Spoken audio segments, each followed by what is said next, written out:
Warning, the following video has not been approved by the Comic Code Authority and is intended for mature audiences. Viewer discretion is advised. What is up, everybody? Welcome back to another episode from The.Comic.Assassin. It's a fantastic Friday, and this is the day where I'll let you guys know what books I picked up this week, and we're also going to be doing a review on 2 different issues. Man, this week hit hard. I didn't expect this week to be that big on the wallet, but it hit hard. It was one of those times where they told me what my total was, and I asked for a receipt so I could double check to make sure it was really that much. And yeah, sure enough, it was that much.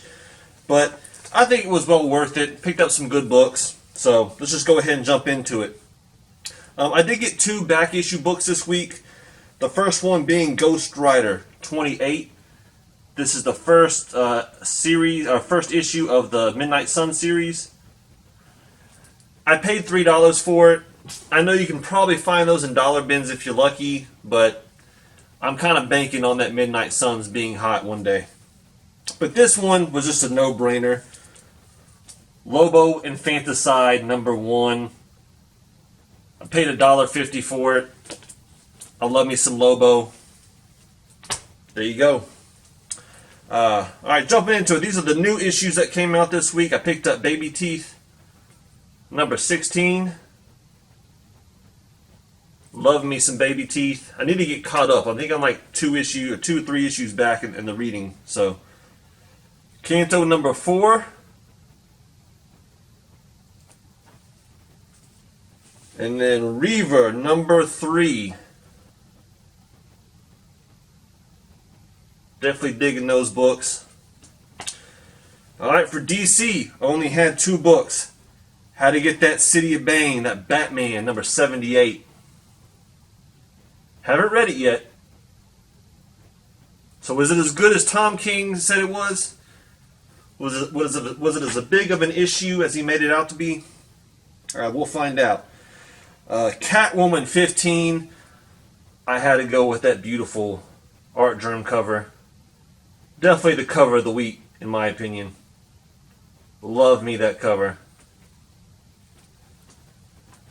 Alright, going on with Marvel now. Got Venom 18. Actually got me 2 copies of these. And I usually don't get doubles or something, but I was really hyped up about that book. Silver Surfer Black #4. And I got that wraparound cover. I mean, that's just... Let me see if I can do this carefully. I mean, I just thought that was such a beautiful looking wraparound cover. Some of them are kind of hokey dokey. This one is okie dokie. Alright. King Thor #1. I've already heard good things about this book. I look forward to reading that one. And then Moon Knight Annual. It's also a wraparound cover. To me, this wasn't the best wraparound cover, but I wasn't too impressed by cover A.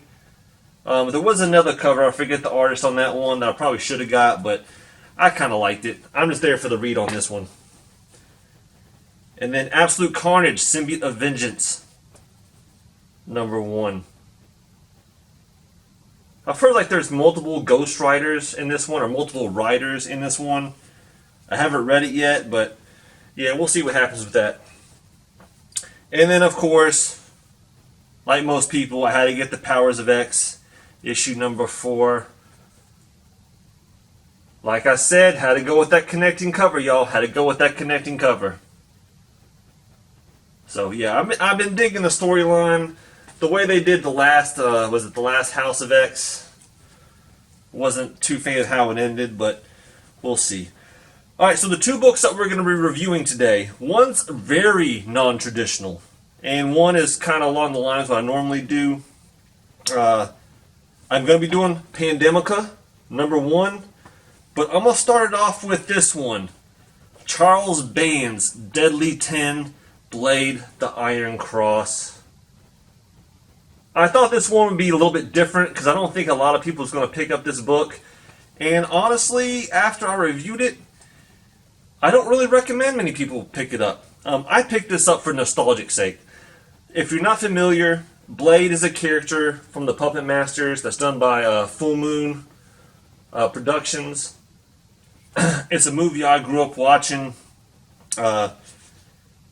See, let's just go ahead and jump into it. So basically, the story starts off where you have this guy kind of holding this puppet. He's holding Blade the puppet, and basically he's saying, what did he say?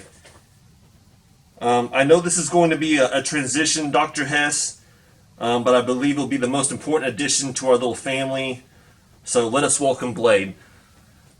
This is where, to me, I wish they would have gave more backstory, because if you don't know the backstory of any of these characters, you don't really know what's going on. So Dr. Hess was a scientist or a surgeon that was forced by the Nazis to pretty much try to reanimate life. Alright? Basically, he doesn't really do that. He does make like a serum, but he helps Andre Toulon, which is this guy. He's the puppet master. Helps him escape the Nazis and gives him the formula. And Andre Toulon, what his goal is he's a puppeteer. And he's delved a little bit in kind of like some dark magic, mystical type of stuff to make his puppets more work without strings, if you can say. So basically the serum comes into the mix, and he's able to give life to puppets, but also put like people's souls into the puppet. So Dr. Hess dies by the Nazis, and he reanimates him into this doll Blade. If you didn't know any of that stuff, this comic would be kind of like, what the hell is going on? But basically, he sends Blade off to basically go find the lost notes. I guess they were keeping a lot of notes. Let's see where he is. So here's Blade. He's off on his venture. He's going to stalk down some Nazis. And basically the guy's like, I took pictures of all these notes. That way I'm going to sell them to the Americans. I'm going to be really rich. And basically there's dirt on like Toulon and like what Dr. Hess was doing. And the whole time Blade is pretty much just trying to retrieve this information so it's not sold into the wrong hands. So Blade just kind of running up through the Nazis. There's this one guy that comes in. What's his name? He's the general. He comes in. He's barking his orders. And as soon as he leaves, like the other officers are like trash talking him. And then that's when Blade goes to work. Blade goes in here. He makes a little distraction. He throws a bottle down. And when the guy goes sees what it is, old Blade slices his throat. He's got a blade on one hand, he's got a hook on the other. Probably my favorite scene that's about to come up.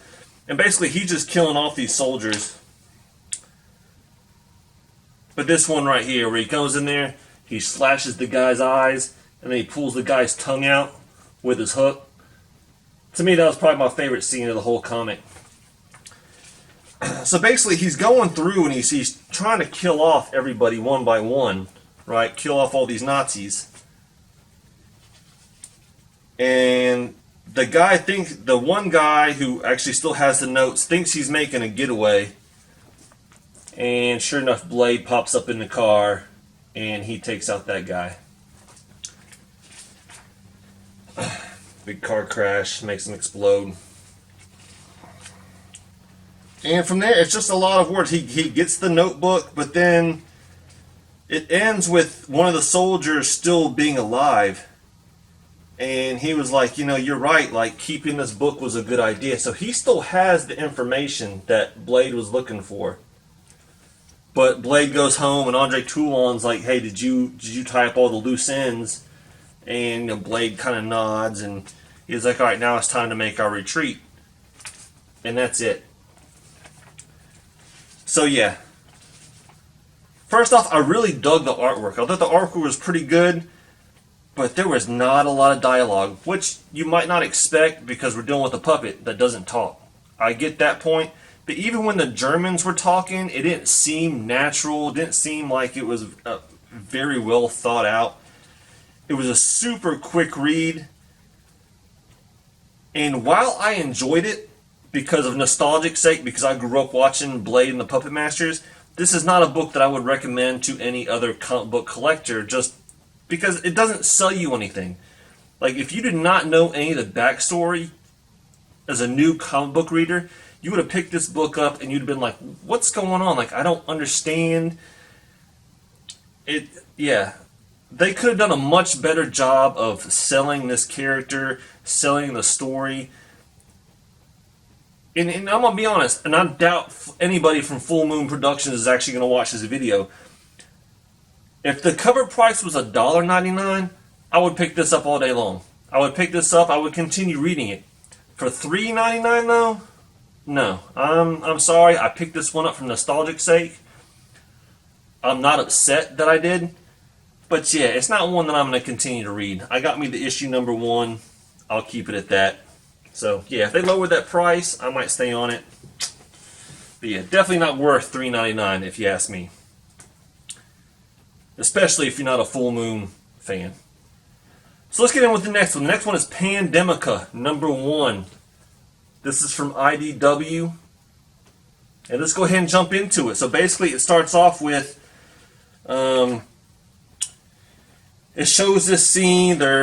Basically there's these doctors and like, wow, like none of the guards were affected by this virus, but all the detainees, like all the prisoners died really quick. And they're like, what the hell's going on?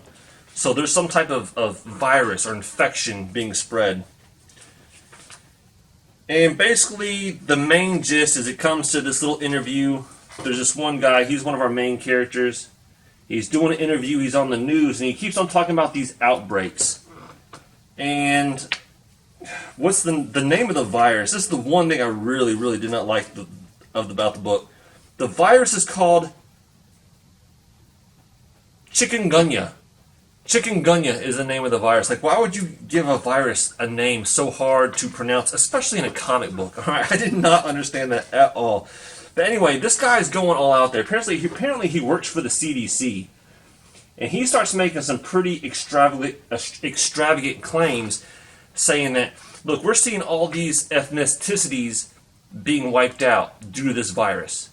Like, how come we're seeing, like, African Americans being taken out in these areas, but the white people in those areas aren't really dying as much? And it's not just, like, within America, it's global. Where you might have, like, say, in some country, you might see one faction of the country being really devastated by this virus, but not the other one. And this guy's coming out and he's pretty much saying, I think these are calculated hits, right? I think there is some person pulling these major strings and we're wiping out major groups of people.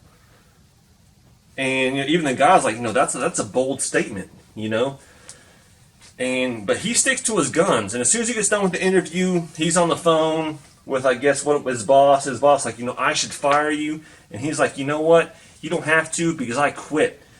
There's something going on. I'm not gonna pretend like there's not something going on. And he gave him the finger, and he went about his merry way.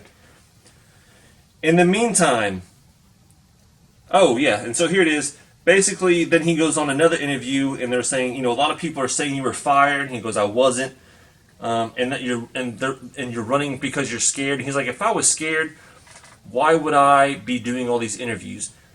And basically, he comes out and says it. He goes, hey, I'm rich. I'm richer than God.